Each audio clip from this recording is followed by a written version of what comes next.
Financial Fix presented by JD Buys Your House. Your terms, your timeline, your way.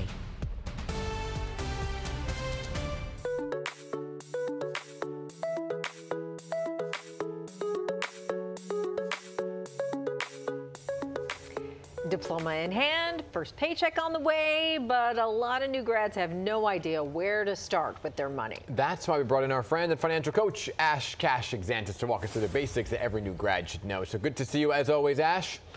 Likewise. Great to be here. Okay, I remember the day. What is the very first money move a new grad should make once they start earning a paycheck? Because let me tell you, people want to spend it as soon as they get it. Spend it all. Look, I don't remember who said this, but they said if you fail to plan, you plan to fail. So it's really about having a plan. Before you even spend $1, you got to understand your paycheck, right? What's on your pay stub? What are the deductions? Set up direct deposit. Make sure you know where your money is going, right? You have to be in control. Instead of your money taking control of you, you have to be in control. So make sure you have a plan for your money before you even spend $1. Understand where the money's coming from and understand where you're about to direct it to go. Okay, so you can at least spend $1 on that first paycheck, but what amount should actually go toward your savings? Yeah, so I would say that I love 10%, right? But the truth of the matter is that it's really more about the habit than it is about the amount. And so if you could do 10%, do 10%. If it's 5%, do 5%. But whatever it is, number one, make sure that it's automatic, right? So you don't have to think about it. Treat yourself like FICA. I don't know who she is, but I know she gets hers first, right? So treat yourself like FICA. Take yours off the top. Right. You know, a lot of grads get access to this 401k for the first time, right? So what should people know about a 401k in terms of what you can contribute, how much you can contribute, like kind of on day one? Yeah, so the two things I would say is, number one, find out if your employer has a match. Yeah. And I would contribute up until the maximum that you can contribute in order to get the employee match, because that's literally free money, right? Yeah. Number one. Number two, understand sort of what the vesting schedule is, meaning how long do you have to be at the employer until that money is actually yours. So yes, they'll match it, but they might say you have to stay 2 years, 3 years, 4 years until you're vested.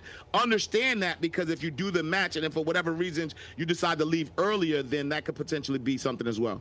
Yeah. Well, a lot of college students, that once they get out of school, are dealing with student loan payments. So how do you build that into your budget? Yeah, I would treat student loans just like any other loan. Understand, I would pay the minimums on the loans. Again, have a budget to make sure you know where your money is going. Pay the minimum of what's owed. And then any money that's left over, start paying down the higher interest student loans, because some student loans are going to be deferred, some going to be interest only, some going to have high interest rates. So you have to know which are which. Pay the minimum of all of them, and then whatever's left over, then you start paying the highest interest ones. Okay, so any common mistakes that you see new grads make with their first real income? I mean, I'm sure there's plenty of mistakes. The biggest, I'm gonna give you the biggest, Dan. The biggest mistake that they do is lifestyle inflation. Yeah. What does that mean? Yeah. The moment they start making money, they start to spend money based on what, like how much they make. And that is the biggest mistake, because you never know what's going to happen. And so the goal is as your income starts to increase, make sure you keep your lifestyle the same. Don't spend money on liabilities. Make sure you're focusing on assets, right? Assets over liabilities, like my brother at Earn Your Leisures would say, assets over liabilities. And here's the thing. As you're making more money, take that money and invest it. Take that money and buy income-producing assets, so that way you change your relationship with money. Right now, because you have a job, you're working hard for money. The goal is to make money work hard for you. So keep your lifestyle the same. Now, that extra money that you're making, put that into something that could give you some recurring revenue. That's not how people think. You're not 100%. Right? They think I make more, I can spend more. I can make more, I get the bigger place, the bigger house, the better car, whatever it may be. You're saying if you're living comfortably, take the extra money and invest it. Absolutely. But how much should you invest, though? Like when you're first starting out? Yeah, so I like a constant investing. So I like 10 to 20% of your income to go into investing.